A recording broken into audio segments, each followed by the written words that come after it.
The person who walked away from the table yesterday was President Zelenskyy. I mean, I've been involved in a lot of bilateral meetings like this with heads of state and dignitaries. There's a certain protocol to these events, but for him to act as he did was rather shocking to everyone. I mean, President Zelenskyy, instead of showing gratitude, he interrupted and berated his hosts at a very perilous time for his country.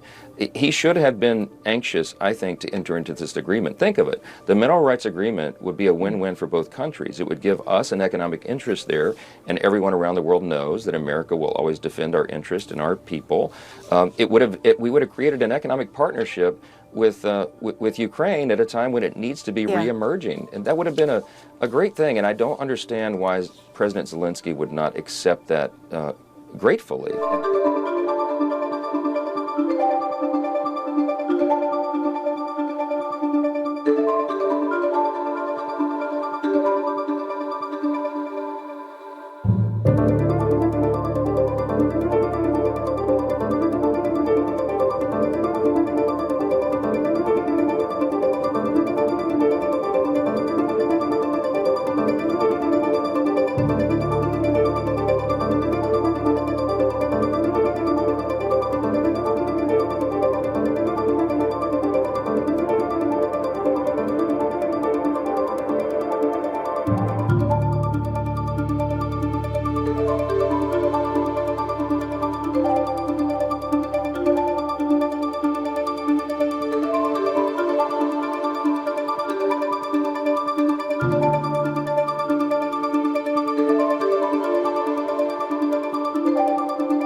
Yes, the whole world is talking about the spat in the Oval Office. Was it a setup? Was it not a setup? Who set up who?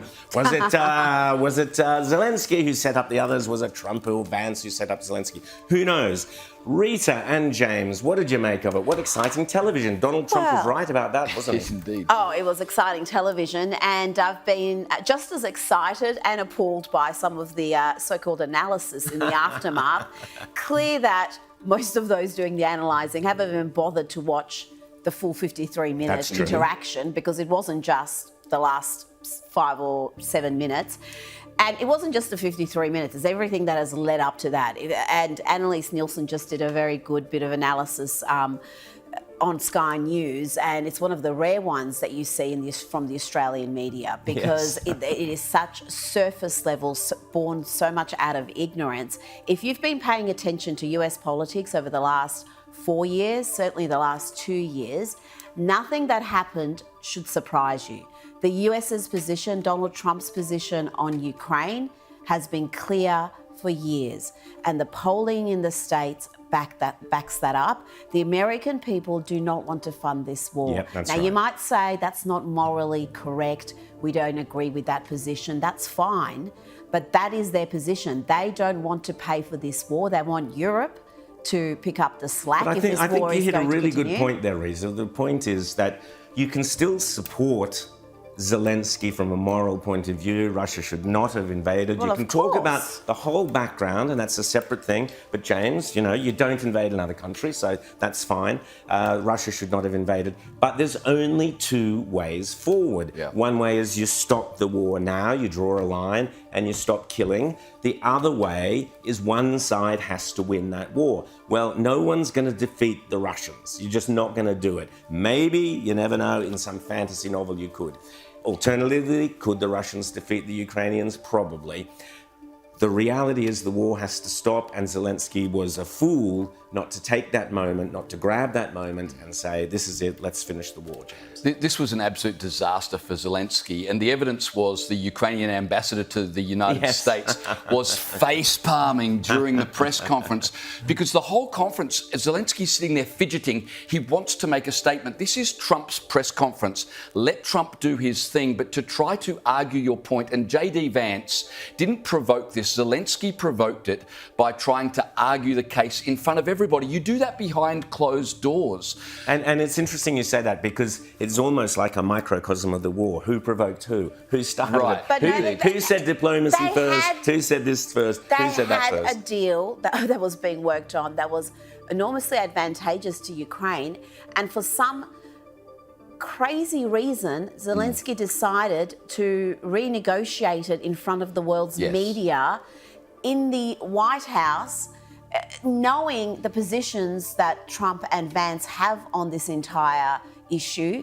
It was extraordinary, and I do wonder whether it was calculated or whether it was just him Well, there are those losing who are his saying temper. that the White House No, calculated but it. there's zero. If Trump- you watch the full 53 minutes, I don't think any sort of sane person could say that, because he was goading them repeatedly, Yeah. Yes. and Trump was uncharacteristically diplomatic for a good 40, 45 minutes, sort of letting things go. And even J.D. Vance let a lot go through to the keeper until Yeah. it just got too much. Yeah. And one thing we've got to talk about is, again, morally, of course, Russia is in the wrong, Putin is in the wrong. They should not be invading a smaller country. They should not be taking advantage of the weakness in the White House at that time to do that. But we've also got to look at the reality that, as you said, Ukraine isn't going to win this war. We know that. So what are the options? And even some of the most ardent pro-Ukraine experts have clearly said there's three options. Either you give up and give Putin what he wants. Obviously, no one wants to do that. Or you continue this war, and if you actually want to win it, if you want Ukraine to win it, you've got to commit forces. You've got to commit ground forces. You've got to And you've commit got a to lot go, more arms. as Donald Trump said, you've got to gamble Who's with World going War to do that? III because Well, the it's Russians have nukes. It's probably going to So- spark World War III. And really, all those European countries who are coming and posting, tweeting about their support, even our own Prime Minister, are you willing to send troops?